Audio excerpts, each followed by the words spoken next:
The mop scraped against marble floors, empty hallways, fluorescent lights buzzing overhead.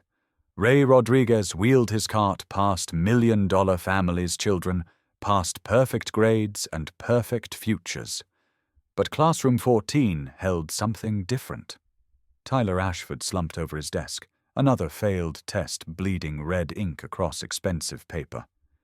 The billionaire's son looked up with hollow eyes. "You failed again?" Ray asked, stopping at the doorway. Tyler clutched the math test tighter. "My mom's going to be so disappointed." Ray stepped closer, studying the boy's face, those familiar eyes, that stubborn chin. Maybe she doesn't understand the secret yet. Tyler's head snapped up. "What secret?" Ray's knuckles went white around the mop handle. The secret that could save this kid from repeating his father's tragic mistake. Every morning at 5:30, Ray's alarm pierced the darkness of his studio apartment. Sophia stirred on the fold-out bed, her 8-year-old frame curled under thin blankets. He moved quietly, brewing coffee in the silence that had become his routine for the past 8 months. The Honda Civic coughed to life in the parking lot, carrying him from the public school where Sophia learned multiplication tables to Rosewood Academy, where tuition cost more than his annual salary. The irony wasn't lost on him. He cleaned the classrooms of children who would never know struggle, while his own daughter wore hand-me-downs and ate generic cereal. But Tyler Ashford was different. The kid stayed after school, not because he wanted to, but because going home meant facing another report card, another disappointed lecture from Vivian Ashford. Ray had watched him for weeks, recognizing something familiar in those slumped shoulders and defeated sighs.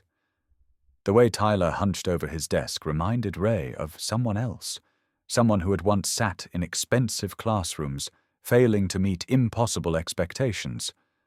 Someone who had paid the ultimate price for that failure. October arrived with crisp New England air, and Tyler's increasingly frequent visits to the empty library.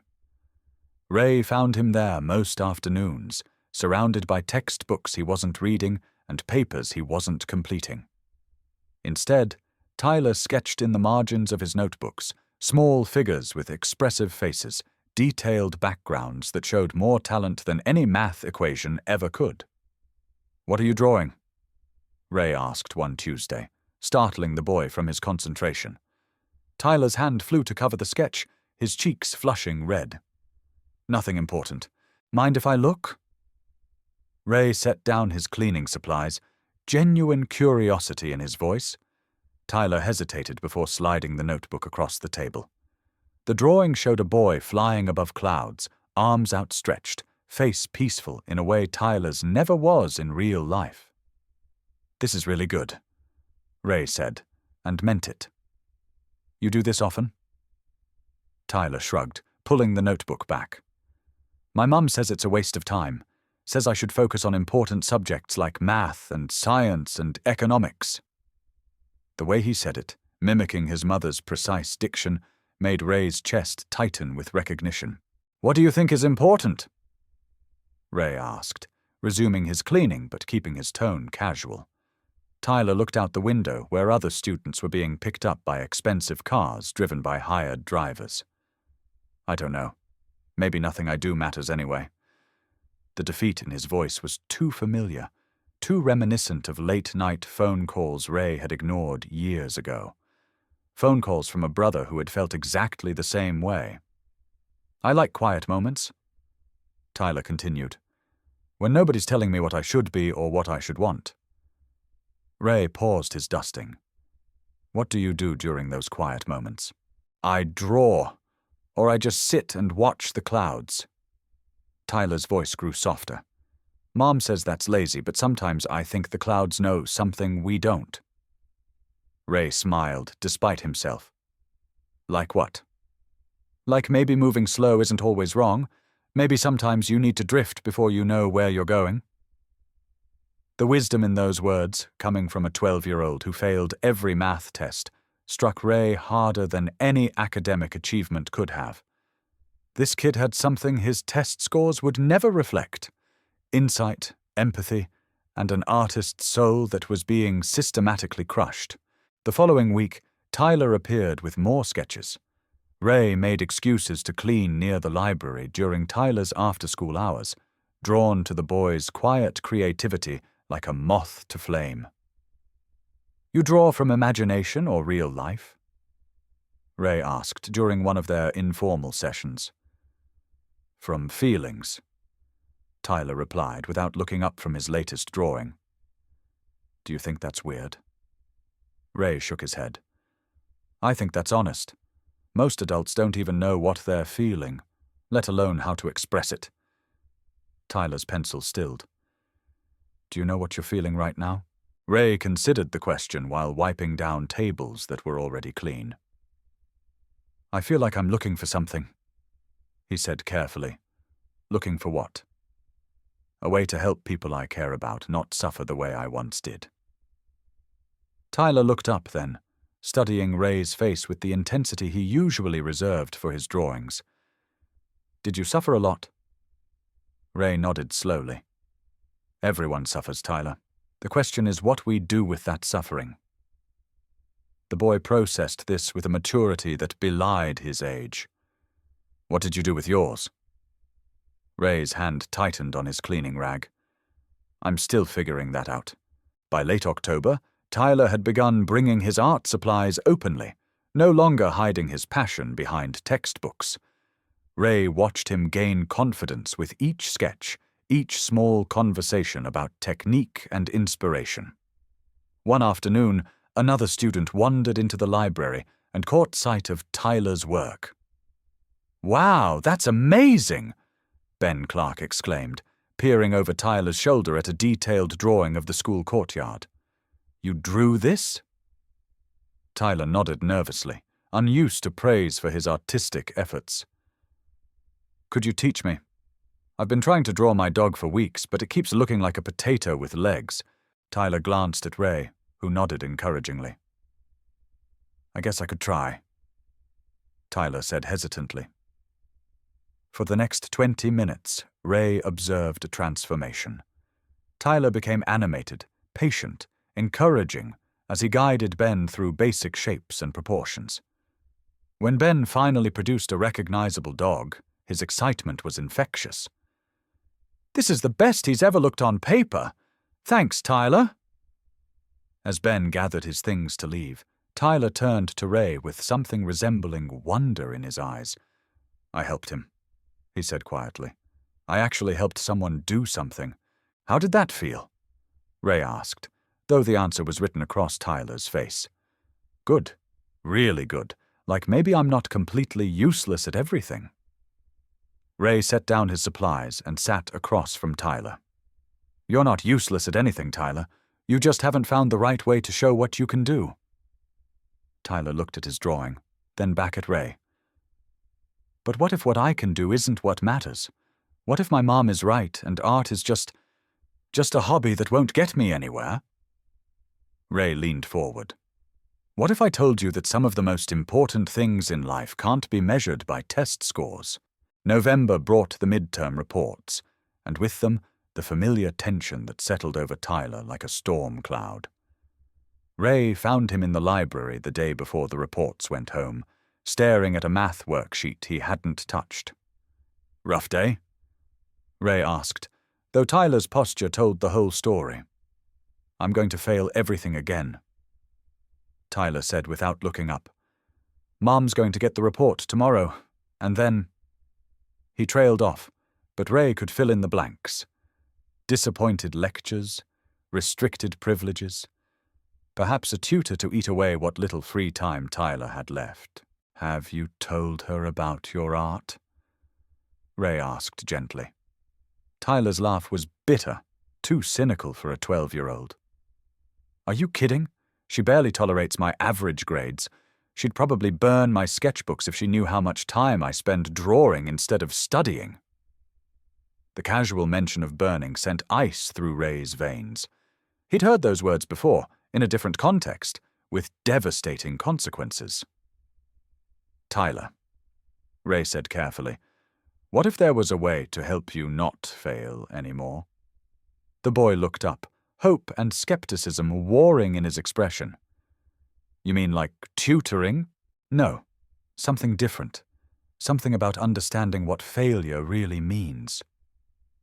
Tyler's brow furrowed. I don't understand.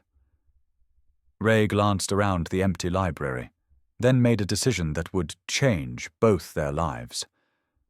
What if I told you that I knew someone who went through exactly what you're going through? Someone who was told he was failing, who was pushed to be something he wasn't, until he couldn't take it anymore. Tyler leaned forward despite himself. What happened to him? Ray's voice dropped to barely above a whisper. He gave up, permanently, and I've spent every day since wishing I could have helped him understand what I'm about to teach you. The weight of Ray's words settled between them like a physical presence. Tyler seemed to sense the gravity of the moment, the way children sometimes do when adults reveal pieces of their broken hearts. Will you teach me? Tyler asked quietly. Ray nodded, knowing there was no turning back now. But first, you need to know something about me. Something I haven't told anyone since I started working here.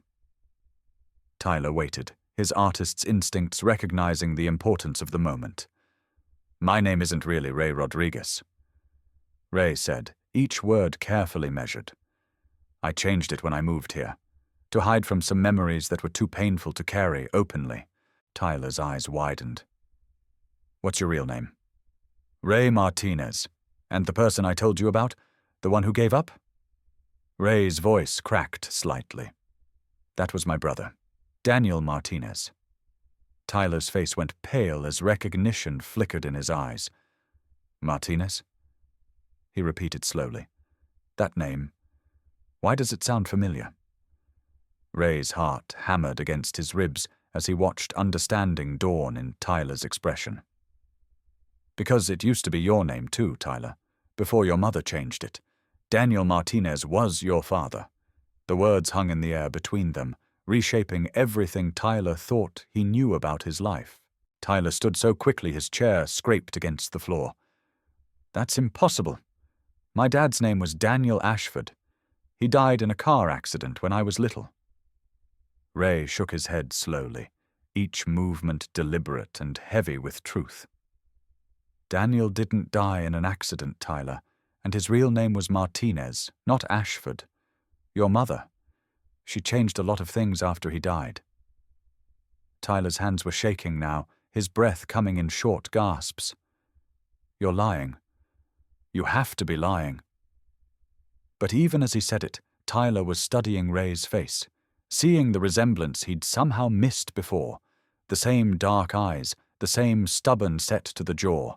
I wish I was lying, Ray said softly. But Daniel was my older brother, and you're his son, my nephew. Tyler sank back into his chair, the revelation hitting him like a physical blow. If you're my uncle, why didn't you tell me? Why are you working here as a janitor? Ray's laugh was hollow, tinged with years of regret. Because I was afraid. Afraid your mother wouldn't let me see you if she knew who I was. Afraid of losing the only connection I had left to Daniel. Tyler's voice was barely audible when he spoke again. How did he really die? The question Ray had been dreading hung between them like a sword. He could lie, could soften the truth to protect this broken 12-year-old. But Tyler deserved honesty, even if it shattered something inside him. Daniel killed himself, Tyler. He couldn't handle the pressure anymore, the pressure to be someone he wasn't, to succeed in ways that didn't matter to him.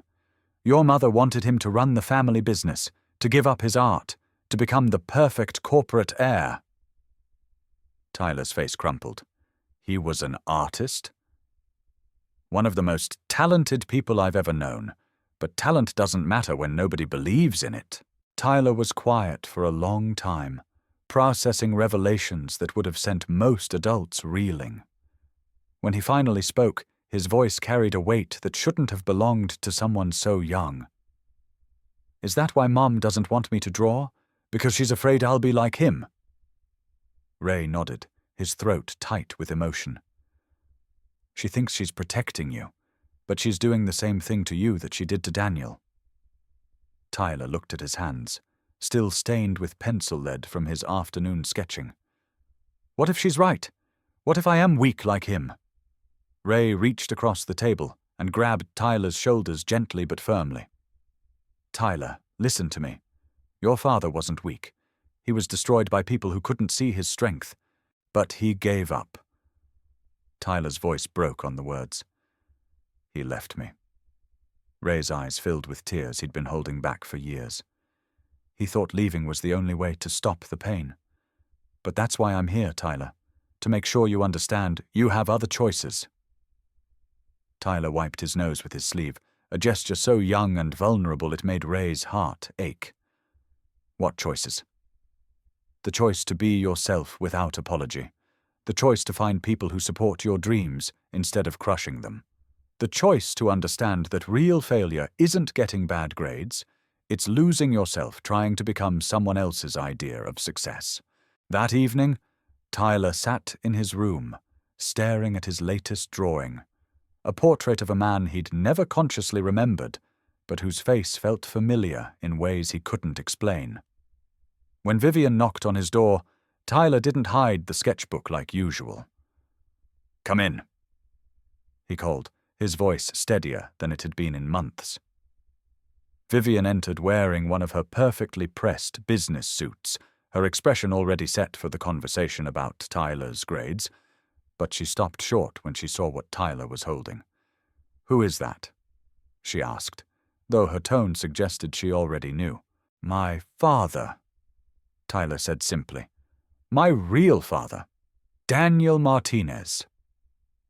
Vivian's face went white, her composure cracking for the first time Tyler could remember. Tyler, who told you that name? Ray Rodriguez. Except that's not his real name either, is it? His real name is Ray Martinez, Daniel's brother. My uncle. Vivian sank into Tyler's desk chair as if her legs could no longer support her. How long have you known? Since today. He told me everything, Mom, about Dad's art, about why he really died, about why you changed our name. Tyler's voice remained calm, but there was steel underneath that Vivian had never heard before. Tyler, you don't understand the whole story, Vivian began, but Tyler held up his hand. Then tell me the truth for once. Vivian looked at her son, really looked at him, and saw Daniel's eyes staring back at her with the same quiet intensity, the same stubborn determination to be heard. Your father was... Daniel was a dreamer, she said carefully. He had talent, but talent doesn't pay bills or run companies. I tried to help him see that he needed to be practical.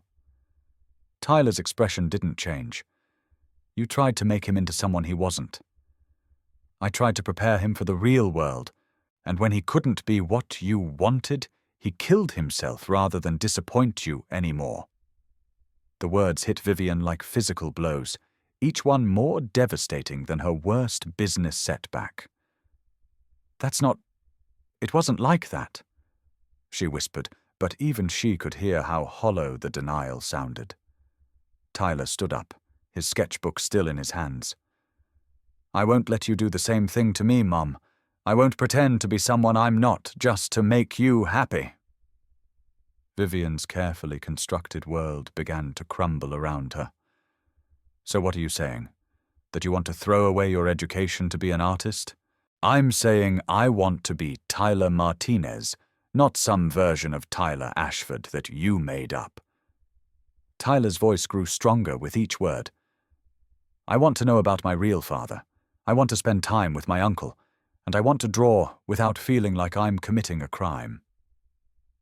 Vivian stared at her son, seeing for the first time how much of Daniel lived on in his features, his gestures, his quiet strength.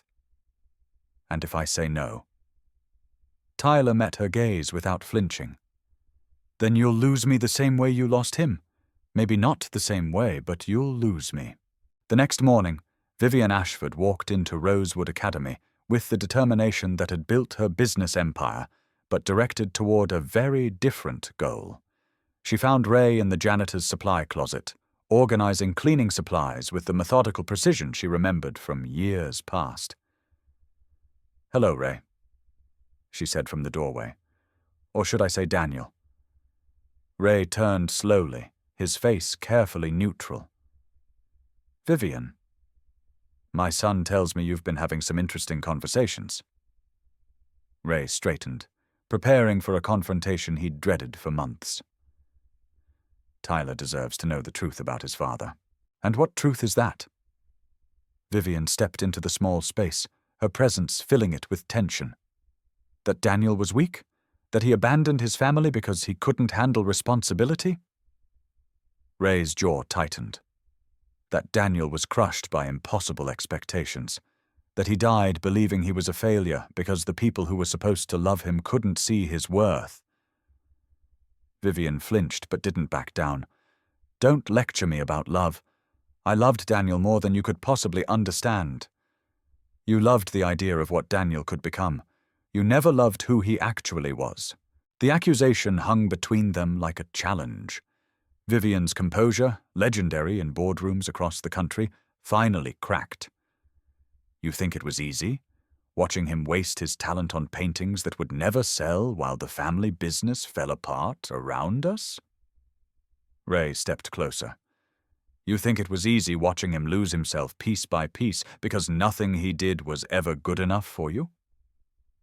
They stood facing each other, years of grief and blame and regret filling the small space between them.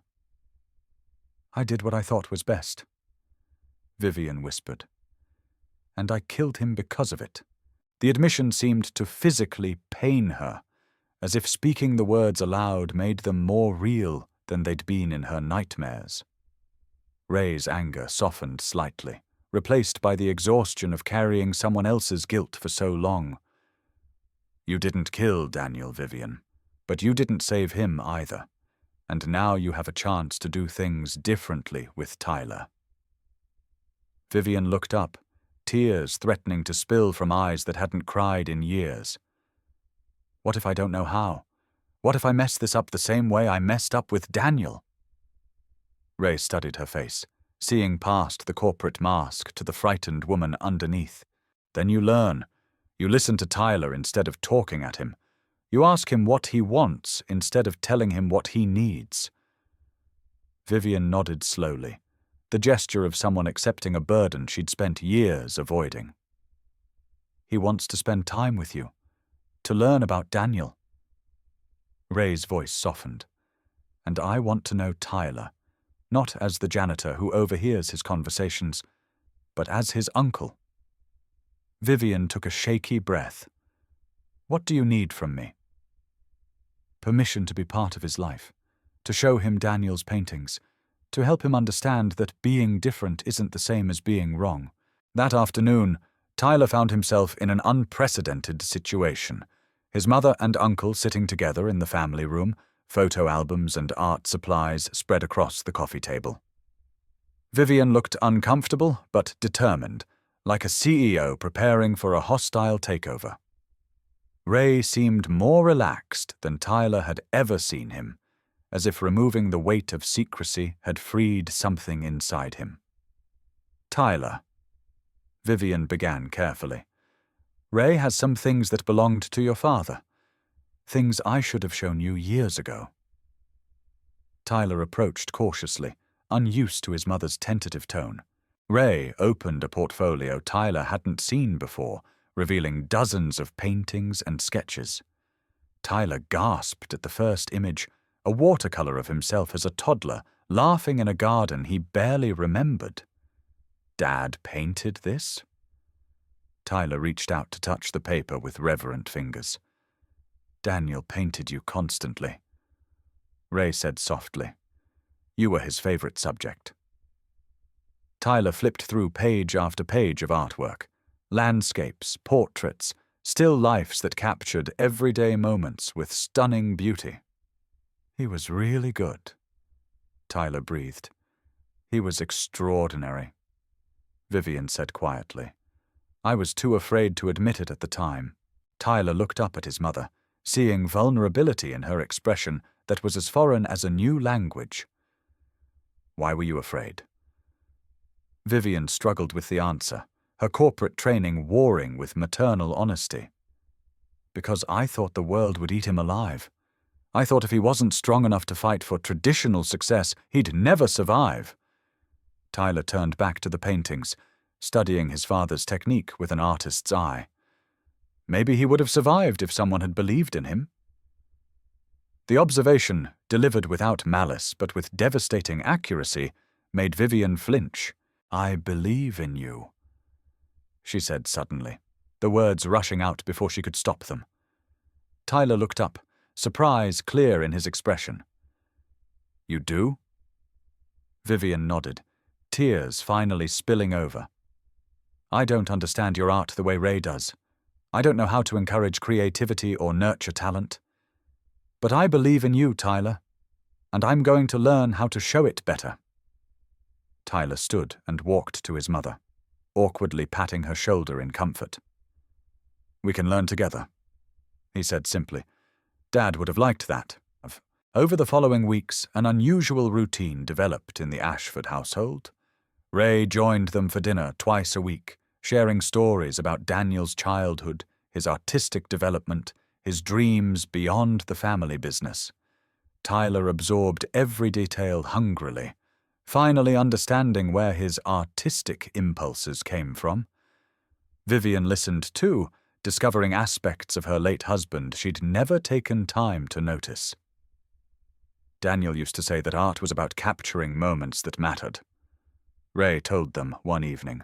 Not necessarily big moments, but true ones. Tyler nodded enthusiastically. "That's what I try to do when I draw. I want to show what things really look like, not just what people expect to see." Vivian watched her son's animated expression, noting how different he seemed when discussing his passion. "What do you see when you look at people?" she asked, genuine curiosity in her voice. Tyler considered the question seriously. "I see the parts they try to hide, the sad parts and the scared parts, but also the parts that light up when they think nobody's watching." He glanced at his mother. "Like how you smile differently when you're reading alone versus when you're in meetings." The observation startled Vivian with its accuracy. "You notice things like that?" Tyler nodded. "Artists have to notice. Otherwise we're just copying surfaces instead of showing truth." Ray smiled with pride. "That's exactly what Daniel used to say." Vivian felt a pang of loss so sharp it took her breath away. "I wish I'd listened to him when he tried to explain that to me." Tyler reached for her hand. "You're listening now. That's what matters." The simple forgiveness in his gesture undid something tight in Vivian's chest that had been knotted for years. December brought Tyler's first art class at Rosewood Academy. Vivian had spoken with the administration about adjusting his schedule to include creative courses alongside traditional academics. "It's about balance," she'd explained to the incredulous headmaster. "My son needs both analytical and creative challenges." Tyler thrived in the art room in ways that amazed his traditional teachers. His confidence grew visibly as he worked with paints and charcoal, as he learned techniques that refined his natural talent. Other students began seeking his advice on their projects, drawn to his patient teaching style and honest feedback. Ben Clark became Tyler's first regular student, spending lunch periods learning basic drawing principles. "You should start a real art club," Ben suggested one afternoon as Tyler helped him shade a landscape. "Other kids want to learn this stuff too." Tyler glanced toward the hallway where Ray was replacing fluorescent bulbs. "Maybe someday," Tyler said thoughtfully. "Right now I'm still learning myself." But the idea took root, growing in the back of his mind like one of his father's carefully tended garden plants. What if he could create something Daniel never had, a space where artistic kids felt valued and supported? January brought Tyler's 13th birthday and his first real art exhibition. Not a school display, but a small showing at the local community center that Ray had helped arrange. Tyler's paintings lined the walls, landscapes of Connecticut countryside, portraits of classmates, and a series he called Quiet Moments that captured the peaceful scenes his mother had once dismissed as lazy daydreaming. Vivian stood before a painting of herself reading, amazed by how Tyler had captured not just her appearance but her essence, the way she held books like treasures, the slight smile that played at her lips when she read poetry. "He sees you the way Daniel used to see people," Ray said softly, joining her in front of the portrait. "With love, but also with truth." Vivian wiped her eyes, overwhelmed by the realization that her son had inherited not just his father's talent, but his generous heart. "I almost destroyed this," she whispered, "the way I destroyed Daniel's gift." Ray shook his head. "You didn't destroy anything. You just postponed it. Tyler is going to be fine, Vivian. Better than fine. He's going to be the artist Daniel never got the chance to become." As winter melted into spring, Tyler's confidence continued to bloom. His grades improved, not because he'd suddenly mastered subjects that didn't interest him, but because he'd found balance between obligation and passion. He still struggled with advanced mathematics, but he excelled in geometry when it related to artistic perspective. His science grades climbed when teachers allowed him to illustrate his understanding through detailed drawings. Most importantly, he'd stopped apologizing for who he was. "I want to study art in college," Tyler announced over dinner one evening in March. Vivian's first instinct was panic, the familiar fear that artistic pursuits led to financial instability and social judgment. But she looked at Tyler's face, glowing with purpose and determination, and heard herself saying, "What kind of art program are you thinking about?" Tyler blinked in surprise, clearly having expected resistance. "Art therapy, maybe? Or teaching? I want to help other kids who feel like they don't fit in traditional classrooms." Ray grinned with pride. "Your dad would love that idea." Vivian nodded slowly. "So do I. We'll start looking at schools that have strong art programs and good support systems. The spring art fair at Rosewood Academy featured Tyler's work prominently, drawing admiration from parents who'd never given the Ashford boy much thought. Mrs. Henderson, whose daughter struggled with reading comprehension, approached Tyler during the reception. "Emily says you've been helping her express her book reports through drawings," she said warmly. "Her confidence has improved dramatically since you started working with her." Tyler flushed with pleasure. "She's really talented. She just needed a different way to show what she understands." Mrs. Henderson smiled. "You have a gift for teaching. Don't lose that." By May, Tyler had quietly established what he called Art Circle, an informal group that met in the library after school twice a week. Ray provided supplies donated by local businesses, and Tyler guided students through basic techniques while encouraging their individual styles. Vivian often stopped by to observe, amazed by her son's natural teaching ability and patient leadership. "You've created something special here," she told Tyler after watching him help a frustrated student work through a difficult shading exercise. "These kids look up to you." Tyler glanced around the room at his small group of artistic misfits and smiled. They just needed someone to believe in them. The final exhibition of Tyler's 7th grade year featured a painting that stopped visitors in their tracks.